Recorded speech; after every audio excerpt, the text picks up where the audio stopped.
ദൈവത്തിൻ്റെ പരിശുദ്ധ നാമം മഹത്വപ്പെടുമാറാകട്ടെ. വേദപുസ്തകം ഒരു വർഷം കൊണ്ട് വായിച്ചു തീർക്കുന്ന ശുശ്രൂഷയാണിത്. ഈ ശുശ്രൂഷയിലേക്ക് നിങ്ങളെല്ലാവരെയും യേശുവിൻ്റെ നാമത്തിൽ സ്വാഗതം ചെയ്യുന്നു. ഇന്ന് 30-ാമത്തെ ദിവസമാണ്. നമുക്ക് വേദഭാഗത്തിലേക്ക് പ്രവേശിക്കാം. പുറപ്പാട് പുസ്തകം 38-ാമത്തെ അധ്യായം. അവൻ ഖദിരമരം കൊണ്ട് ഹോമയാഗപീഠമുണ്ടാക്കി. അത് 5 മുഴം നീളവും 5 മുഴം വീതിയും ഇങ്ങനെ സമചതുരവും 3 മുഴം ഉയരവുമുള്ളതായിരുന്നു. അതിൻ്റെ 4 കോണിലും 4 കൊമ്പുണ്ടാക്കി. കൊമ്പുകൾ അതിൽ നിന്ന് തന്നെ ആയിരുന്നു. താമ്രം കൊണ്ട് അത് പൊതിഞ്ഞു. ചട്ടി, ചട്ടുകം, കലശം, മുൾക്കൊളുത്ത്, തീക്കലശം, ഇങ്ങനെ പീഠത്തിൻ്റെ ഉപകരണങ്ങളൊക്കെയും ഉണ്ടാക്കി. അതിൻ്റെ ഉപകരണങ്ങളൊക്കെയും താമ്രം കൊണ്ട് ഉണ്ടാക്കി. അവൻ യാഗപീഠത്തിന് വലപ്പണിയായ ഒരു താമ്രജാലം ഉണ്ടാക്കി. അത് താഴെ അതിൻ്റെ ചുറ്റുപടിക്ക് കീഴെ അതിൻ്റെ പാതിയോളം എത്തി. താമ്രജാലത്തിൻ്റെ 4 അറ്റത്തിനും തണ്ട് ചെലുത്തുവാൻ 4 വളയം വാർത്തു. ഖദിരമരം കൊണ്ട് തണ്ടുകളും ഉണ്ടാക്കി.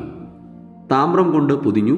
യാഗപീഠം ചുമക്കേണ്ടതിന് അതിൻ്റെ പാർശ്വങ്ങളിലുള്ള വളയങ്ങളിൽ ആ തണ്ടുകൾ ചെലുത്തി.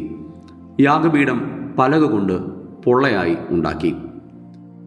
സമാഗമന കൂടാരത്തിൻ്റെ വാതിൽക്കൽ സേവ ചെയ്തു വന്ന സ്ത്രീകളുടെ ദർപ്പണങ്ങൾ കൊണ്ട് അവൻ താമ്രത്തൊട്ടിയും അതിൻ്റെ താമ്രക്കാലും ഉണ്ടാക്കി. അവൻ പ്രാകാരവും ഉണ്ടാക്കി.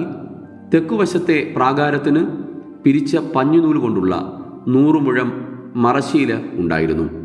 അതിന് 20 തൂണും തൂണുകൾക്ക് 20 താമ്ര ചുവടും ഉണ്ടായിരുന്നു. തൂണുകളുടെ കൊളുത്തും മേൽചുറ്റുപടിയും വെള്ളിയായിരുന്നു.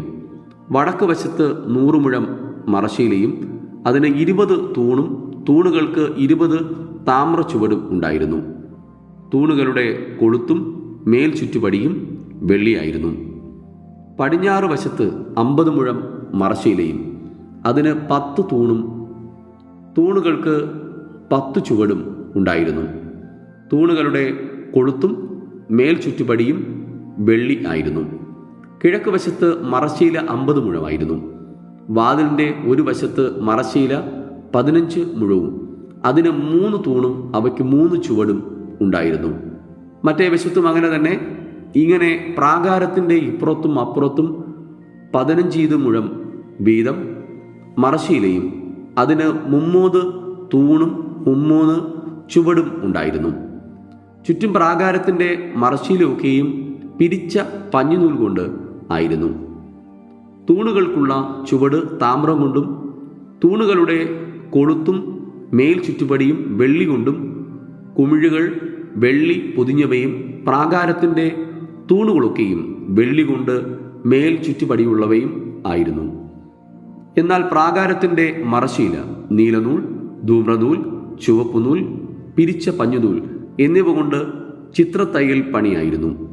അതിൻ്റെ നീളം 20 മുഴവും അതിൻ്റെ ഉയരമായ വീതി പ്രാകാരത്തിൻ്റെ മറശ്ശീലയ്ക്ക് സമമായി 5 മുഴവും ആയിരുന്നു.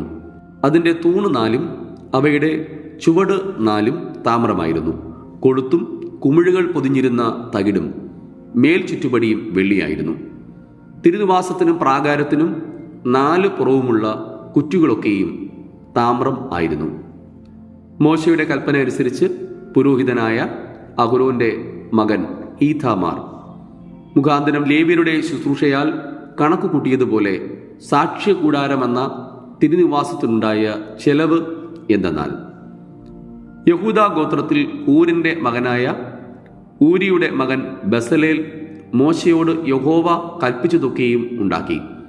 അവനോടുകൂടെ ദാൻ ഗോത്രത്തിൽ അഹീസാമാക്കിൻ്റെ മകനായി കൊത്തുപണിക്കാരനും കൗശലപ്പണിക്കാരനും നീലനൂൽ, ധൂമ്രനൂൽ, ചുവപ്പുനൂൽ, പഞ്ഞുനൂൽ എന്നിവ കൊണ്ട് ചിത്രത്തയ്യൽ പണി ചെയ്യുന്നവനുമായ ഒഹോലിയാബും ഉണ്ടായിരുന്നു.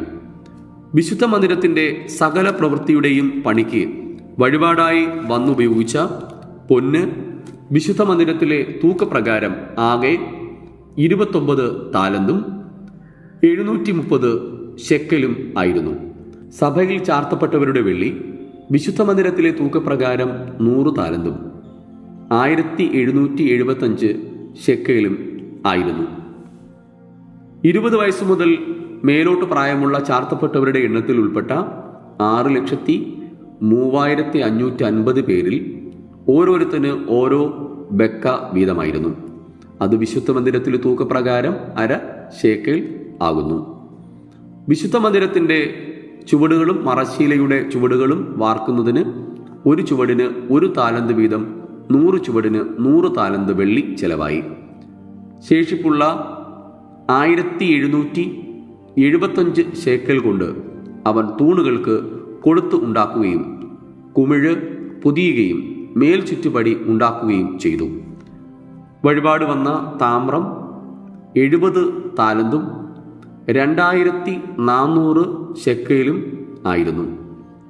അതുകൊണ്ട് അവൻ സമാഗമന കൂടാരത്തിൻ്റെ വാതിലിലുള്ള ചുവടുകളും താമ്രയാഗപീഠവും അതിൻ്റെ താമ്രജാലവും യാഗപീഠത്തിൻ്റെ ഉപകരണങ്ങളൊക്കെയും ചുറ്റും പ്രാകാരത്തിൻ്റെ ചുവടുകളും പ്രാകാര വാതിലിലുള്ള ചുവടുകളും തിരുനിവാസത്തിൻ്റെ എല്ലാ കുറ്റികളും ചുറ്റും പ്രാകാരത്തിൻ്റെ കുറ്റികളും ഉണ്ടാക്കി. പുറപ്പാട് പുസ്തകം 39 അധ്യായം. യഹോവ മോശയോട് കൽപ്പിച്ചതുപോലെ അവർ നീലനൂൽ, ധൂമ്രനൂൽ, ചുവപ്പുനൂൽ എന്നിവ കൊണ്ട് വിശുദ്ധ മന്ദിരത്തിലെ ശുശ്രൂഷയ്ക്കായി വിശേഷ വസ്ത്രവും അഹരോന് വിശുദ്ധ വസ്ത്രവും ഉണ്ടാക്കി. പൊൻ, നീലനൂൽ, ധൂമ്രനൂൽ, ചുവപ്പുനൂൽ, പിരിച്ച പഞ്ഞുനൂൽ എന്നിവ കൊണ്ട് ഏഫോദ് ഉണ്ടാക്കി. നീലനൂൽ, ധൂമ്രനൂൽ, ചുവപ്പുനൂൽ, പഞ്ഞുനൂൽ എന്നിവയുടെ ഇടയിൽ ചിത്രപ്പണിയായി നെയ്യേണ്ടതിന് അവർ പൊന്ന് അടിച്ച് നേരായ തകിടാക്കി നൂലായി കണ്ടിച്ചു. അവർ അതിന് തമ്മിൽ ഇണച്ചിരിക്കുന്ന ചുമൽ കണ്ടങ്ങൾ ഉണ്ടാക്കി. അത് 2 അറ്റത്തും ഇണച്ചിരുന്നു. അത് കെട്ടി മുറുക്കുവാൻ അതിന്മേലുള്ളതായി ചിത്രപ്പണിയായ നടുക്കെട്ട് യഹോവ മോശയോട് കൽപ്പിച്ചതുപോലെ അതിൽ നിന്ന് തന്നെ അതിൻ്റെ പണി പോലെ പൊന്ന്, നീലനൂൽ, ധൂമ്രനൂൽ, ചുവപ്പുനൂൽ, പിരിച്ച പഞ്ഞുനൂൽ എന്നിവ കൊണ്ട് ആയിരുന്നു. മുദ്രക്കൊത്തായിട്ട് ഇസ്രായേൽ മക്കളുടെ പേർ കൊത്തിയ ഗോമേദക കല്ലുകളെ അവർ പൊൻതടങ്ങളിൽ പതിച്ചു. യഹോവ മോശയോട് കൽപ്പിച്ചതുപോലെ അവൻ ഇസ്രായേൽ മക്കൾക്ക് വേണ്ടി ഏഫോദിൻ്റെ ചുമൽ കണ്ടങ്ങളിന്മേൽ ഓർമ്മക്കല്ലുകൾ വച്ചു. അവൻ ഏഫോദിൻ്റെ പണി പോലെ ചിത്രപ്പണിയായിട്ട് പൊൻ, നീലനൂൽ, ധൂമ്രനൂൽ, ചുവപ്പുനൂൽ, പിരിച്ച പഞ്ഞുനൂൽ എന്നിവ കൊണ്ട് പതക്കവും ഉണ്ടാക്കി. അത് സമചതുരമായിരുന്നു. പതക്കം ഇരട്ടയായി ഉണ്ടാക്കി. അത് 1 ചാൺ നീളവും 1 ചാൺ വീതിയും ഉള്ളതായി ഇരട്ടയായിരുന്നു. അവർ അതിൽ 4 നിര രത്നം പതിച്ചു. താമ്രമണി, പീതരത്നം, മരതകം ഇത് 1-ാമത്തെ നിര. 2-ാമത്തെ നിര മാണിക്യം, നീലക്കല്ല്, വജ്രം. 3-ാമത്തെ നിര പത്മരാഗം, വൈദൂര്യം, സുഗന്ധിക്കല്ല്. 4-ാമത്തെ നിര ഗോമേദകം, പുഷ്പരാഗം, സൂര്യകാന്തം. അവ അതത് തടയിൽ പൊന്നിൽ പതിച്ചിരുന്നു. ഈ കല്ലുകൾ ഇസ്രായേൽ മക്കളുടെ പേരുകളോടുകൂടെ അവരുടെ പേർ പോലെ 12 ആയിരുന്നു. 12 ഗോത്രങ്ങളിൽ ഓരോന്നിൻ്റെ പേർ അവയിൽ മുദ്രകൊത്തായി കൊത്തിയിരുന്നു. പതക്കത്തിന് ചരടുപോലെ മുറിച്ച് കുത്തുപണിയായി തങ്കം കൊണ്ട് സരപ്പളികളും ഉണ്ടാക്കി. പൊന്നുകൊണ്ട് 2 വളയവും 2 കണ്ണിയും ഉണ്ടാക്കി. വളയം 2 പതക്കത്തിൻ്റെ 2 അറ്റത്തും വെച്ചു. പൊന്നുകൊണ്ടുള്ള 2 സരപ്പളി അവർ പതക്കത്തിൻ്റെ അറ്റത്ത് 2 വളയത്തിലും കൊളുത്തി.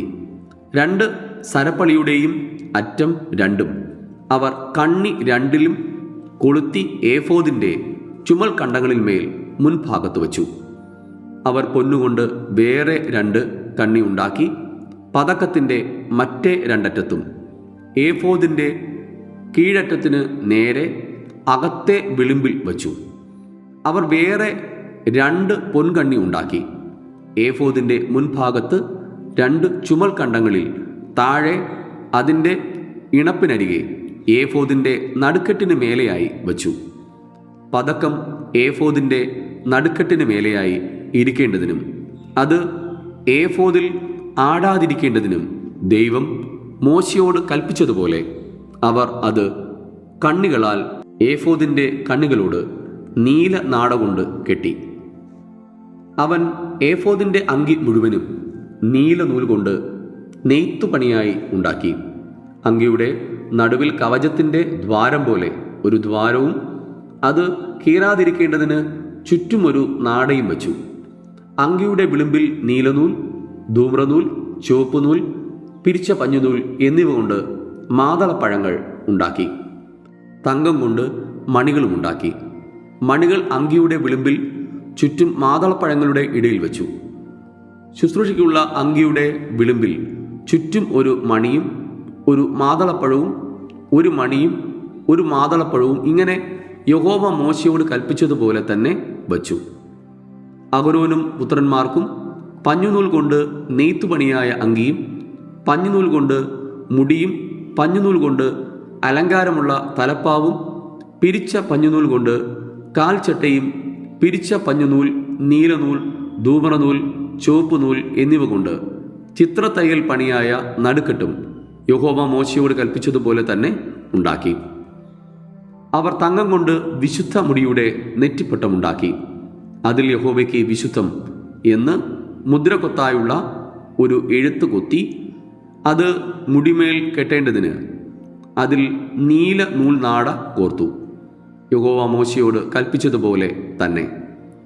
ഇങ്ങനെ സമാഗമന കൂടാരമെന്ന തിരുനിവാസത്തിൻ്റെ പണിയൊക്കെയും തീർന്നു.